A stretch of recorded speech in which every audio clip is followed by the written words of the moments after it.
Well, good afternoon. I guess you can probably tell by now I'm probably maybe a little bit bored.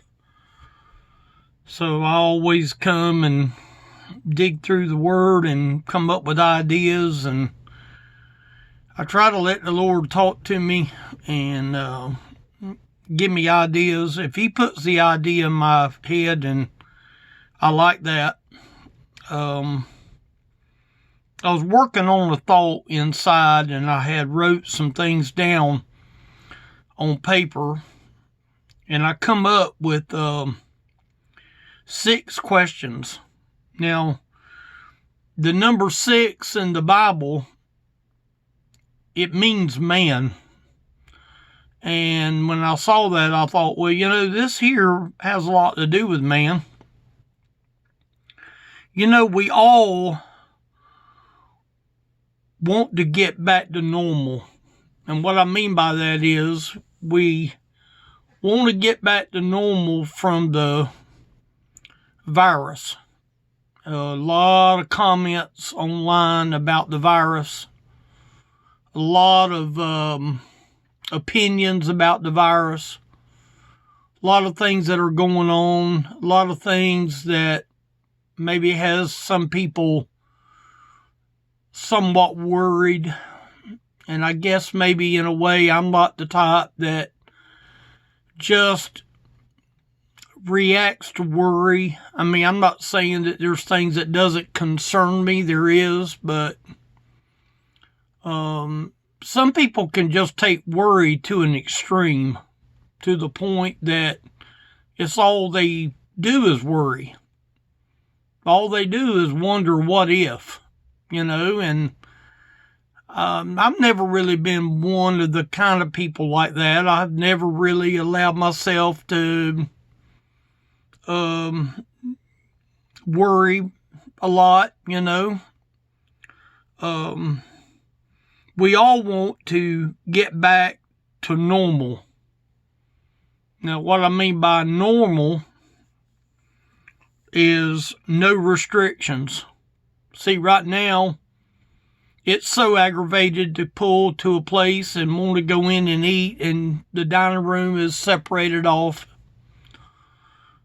I understand why they do the rules that way, but, there's so many places that you go that everybody is freaking out, and I understand that if I owned a business and I had to be concerned about people being around me all the time, I guess maybe I would be a little more tolerant, or maybe a little less tolerant when you're sort of sitting here by yourself and you don't have nobody bothering you any of the time and you're stuck here at home. It does sort of make you where it doesn't really affect you. I'm not out in the public now like I used to be. I'm not in the nursing home. I'm not ministering in the nursing home. I'm not talking to nobody in the nursing home. I do have a few people that might watch me on their tablet in the nursing home, and that's wonderful, and I'm glad that I can be there for that situation. But we want to get to the point where there's no restrictions. Wouldn't it be nice to just go to Dairy Queen and sit down and eat a sundae without feeling like that you got the plague? Well, wouldn't it be nice to just go in and just be able to do things and you don't even think about it anymore? Think of the places that you'd like to go. Say you wanted to load up and go to the beach. Say you wanted to go up and go to the mall, if that's what you're into. I don't really care about any of that. I mean, just go to places where you want to go. No mask. Everywhere you look now, everybody is wearing a mask. I don't care if they're outside working, if they're inside, if they're going to the post office. And like I said, I have a mask. I made one myself. And I don't know that it's appropriate, but I mean, I made one, and if I have to get around a lot of people, I guess I use it. I never have to use it because I'm never around very many people. But think of the time when there's no mask.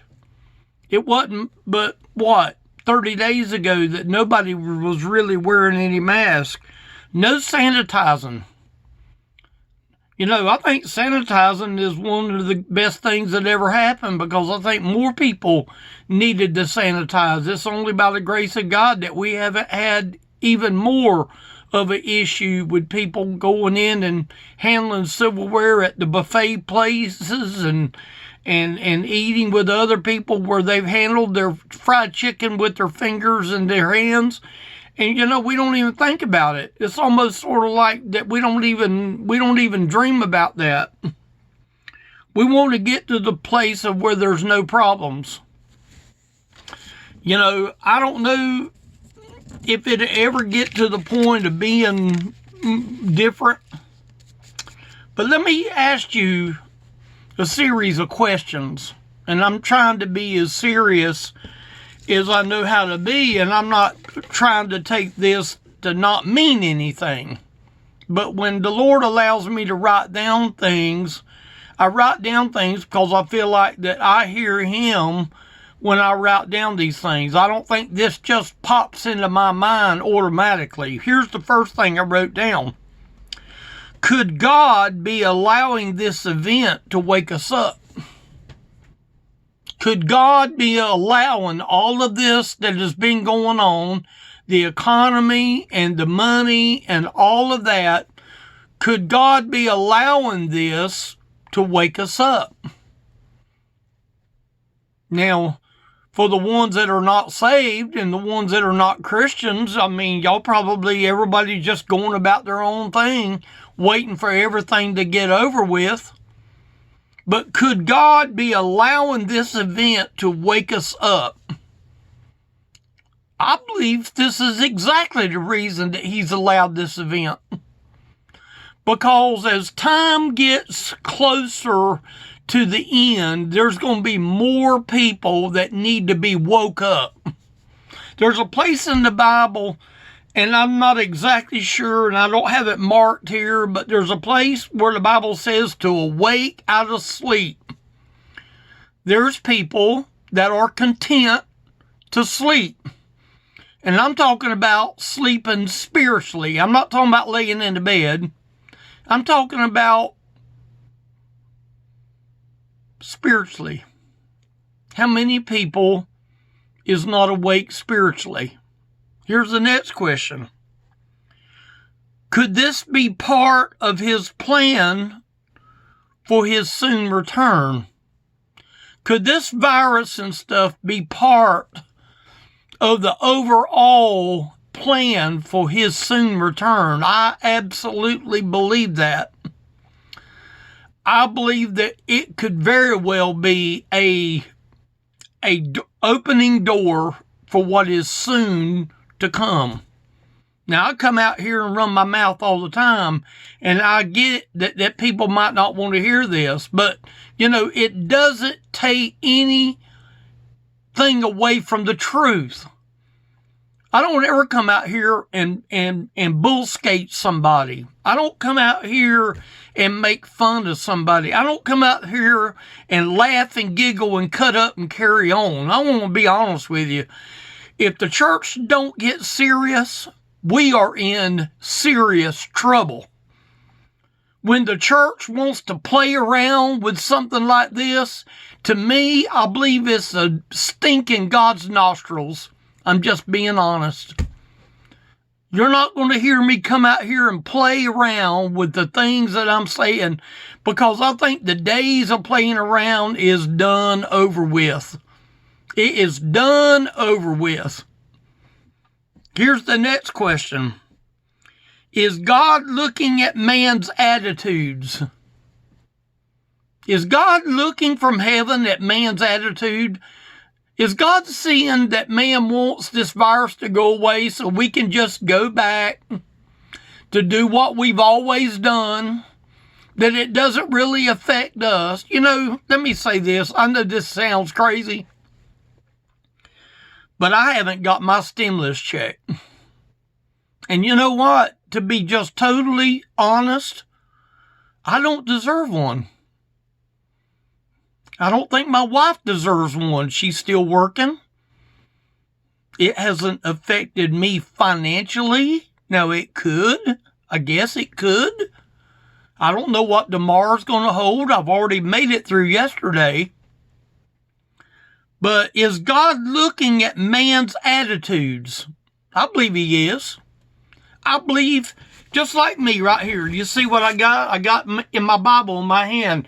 I could be looking down at my Bible, and from my vision can aim at any place written on the pages that I'm looking at. My eyes can hone in. It would take the need of my glasses to hone in on a certain verse, but I've got my Bible here in front of me. Do you think God can't see the attitude of the people that are out here that basically want all of this stuff to get over with? Do you think God's looking down from heaven and seeing that people's patience is getting disturbed? Does he see man's concerns? Does he see man's concerns? Now, the last question is God looking at man's attitude? Does he see man's concerns? I think some people's just going back to work. This is just another day. This is just another issue. This is just another time that we got to make it through an ordeal to get done with it, you know. Here's the next question. What more has to happen? How many more plagues are we going to have to deal with? How many more deaths are we going to have to deal with? Now, I realize that we have lost a lot of people. I get that. I haven't lost anyone in my family. I hope and pray that I never end up hearing the news that somebody in my immediate family ends up with the virus and passes away from the virus. But you know what? I don't live in fear. I don't live in fear. Do I want to die today? No, absolutely not. But I don't want to live being in fear. What more has to happen? Is God patient with man? Do you think God is patient with man? I believe he is. I believe that he knows who it is that he watches every single day to see their attitude and to see what concerns they have. And he sees how many people love God. God is up there looking down, seeing people that really doesn't respect him. He's looking at people that doesn't really respect him. Is God patient with man? Let me ask you the last question. Does he still want to save? Does he still want to save? You know what? Sometimes I wish the Lord wouldn't let me talk so plain and he wouldn't let me be so simple, because I know this is boring to a lot of people. But does God still want to save? You know, there's a Bible verse, and I wrote it down right here, and I don't even know if I have eyes that I can be able to see it, but it's in Luke 19 in verse number 10. And he was talking to Zacchaeus at this place where the Bible was written. Listen what he tells Zacchaeus here in red letters. For the Son of Man is come to seek and to save that which is lost. Now, you know, I haven't really thought about this, but this man named Zacchaeus gave away a bunch of everything that he had, and he said, Lord, if I have taken anything from anybody, I will give it back fourfold. Now, just think of that. I didn't even think of that when I come out here to make this. He was willing to give back fourfold of anything that he ever took wrongly.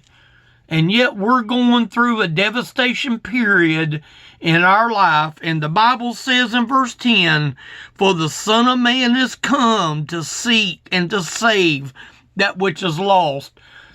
Does he want to save people today? Does he want to save people?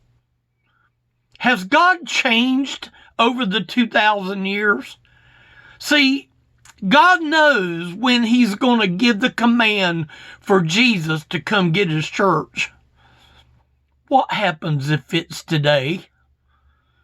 What happens, do you think, if it's today? Just imagine if the Jesus, the Christ, the Son of the living God, would come back today. How many people is even expecting him to come back? Or are we going to have to go through another pandemic? Is Jesus patient? I believe he's patient. He seeks today to save that which is lost. If you're out there today and you're lost, he's looking for you. And maybe this video might make somebody tune in to let them hear from my words that Jesus is looking for you. He's looking for you. So don't play him off. Don't be wishing for this virus to get over with so that everything will be back to normal. Because you know what? There's a Bible verse, and I don't remember where it is. The Bible verse says, peace and safety, and then sudden destruction. How many would have ever thought that with the economy that we had a month and a half ago, is in the dumpster today? And you know what? God is over all things. He can make the economy come back. You know what I really believe what the Lord wants to do? He wants to see people humble themselves under the mighty hand of God. That's what he wants to see. Is he going to see you worry yourself to death and be concerned and just get tripped out over all this that's going on? No. He has his word waiting on you. All you got to do is open up the word and begin to let him talk to you. All your problems will go away. All of your concerns probably will be nipped, like Barney Fife says. All of your concerns will be nipped in the bud. Because you won't be concerned too much about all the cares and affairs of this life. Thank y'all for watching one more time.